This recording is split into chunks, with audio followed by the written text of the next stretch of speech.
Bonjour à toutes et à tous. Aujourd'hui, on va décortiquer ensemble une décision qui, croyez-moi, pourrait bien tout changer pour l'avenir de l'éducation. On s'appuie pour ça sur un excellent article de Didier Taormina que vous pouvez retrouver sur ia-info.fr, qui est le premier portail français entièrement dédié à l'intelligence artificielle. Alors, accrochez-vous bien, l'annonce est tombée et c'est officiel, dès 2026, au Danemark, des lycéens pourront utiliser l'intelligence artificielle générative pendant leur bac. Oui, vous avez bien entendu. Pour l'instant, c'est pour l'épreuve orale d'anglais, mais c'est une première qui fait déjà beaucoup de bruit dans toute l'Europe. Du coup, ça nous amène forcément à la question fondamentale, celle que tout le monde se pose. Est-ce qu'on est en train de voir naître le futur de l'apprentissage, une avancée inévitable, ou est-ce qu'au contraire, c'est une porte ouverte à la facilité, un vrai danger pour le savoir? Bon, pour y voir plus clair, voilà ce qu'on va explorer ensemble. D'abord, on va voir le contexte de cette petite révolution, ensuite on pèsera le pour et le contre, les espoirs et les inquiétudes, on parlera aussi du gros défi de l'égalité des chances et de comment ça pourrait carrément réinventer le savoir, et enfin, on se demandera à quoi ressemblera l'école de demain. C'est parti? Allez, première partie, cette fameuse révolution au bac. Ce qui est super important de comprendre, c'est que la décision du Danemark, eh bien, elle ne sort pas de nulle part. Ce n'est pas du tout un coup de tête, c'est en fait l'aboutissement d'une longue tradition d'innovation. Le Danemark, en fait, a toujours été un peu en avance. Pour vous donner une idée, imaginez un peu. Dès 2008, ils autorisaient déjà l'accès à Internet pendant les examens. Oui, en 2008. Pour eux, savoir chercher l'info, c'était déjà une compétence essentielle. Du coup, l'arrivée de l'IA en 2026, c'est juste la suite logique. Mais attention, il faut être très clair. L'expérimentation de 2026, c'est pas du tout open bar pour la triche. Bien au contraire. Le cadre est hyper strict. On parle d'une seule épreuve, l'oral d'anglais. C'est uniquement pour les lycées qui sont volontaires. L'IA, elle est utilisée seulement pendant la préparation de l'épreuve, pas pendant, et tout ça sous la surveillance très attentive des profs. Bref, on est sur une approche prudente, on y va pas à pas. Ok, maintenant qu'on a posé le décor, entrons dans le vif du sujet, les espoirs face aux inquiétudes.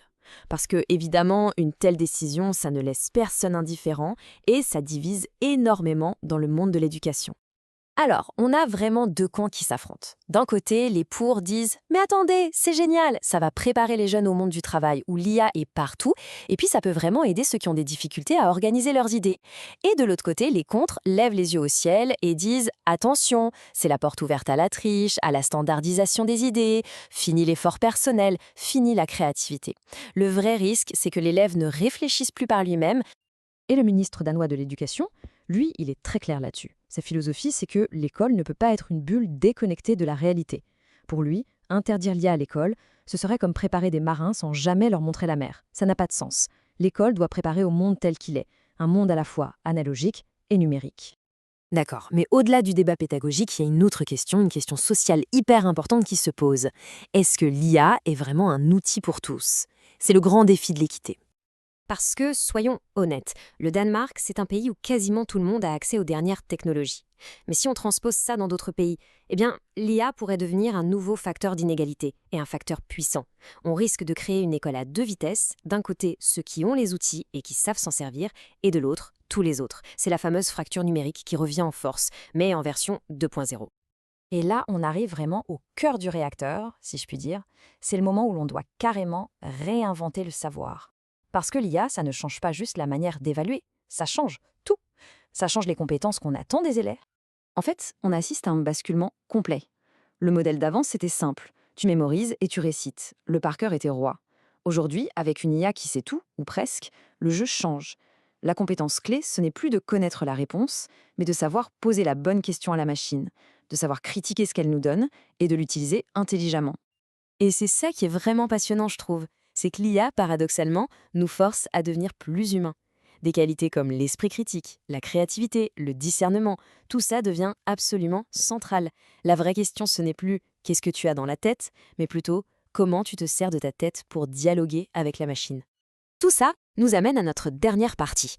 Au fond, à quoi va ressembler l'école de demain? C'est toute la philosophie de l'éducation qui est à repenser. Le rôle de l'élève est en train de se transformer complètement.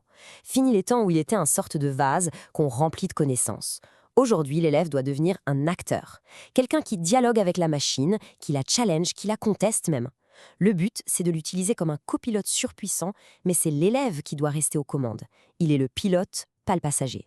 En conclusion, cette initiative danoise, ce n'est pas tant une réponse qu'une immense question posée à nous tous.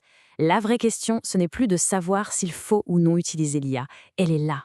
La question, c'est quelle place est-ce qu'on veut laisser à l'humain dans tout ça? Et ça, croyez-moi, le débat ne fait que commencer. Si vous voulez continuer à suivre cette révolution passionnante, n'hésitez pas. Retrouvez toute l'actualité autour de l'intelligence artificielle sur le portail ia-info.fr. Merci beaucoup de m'avoir écouté et à très bientôt.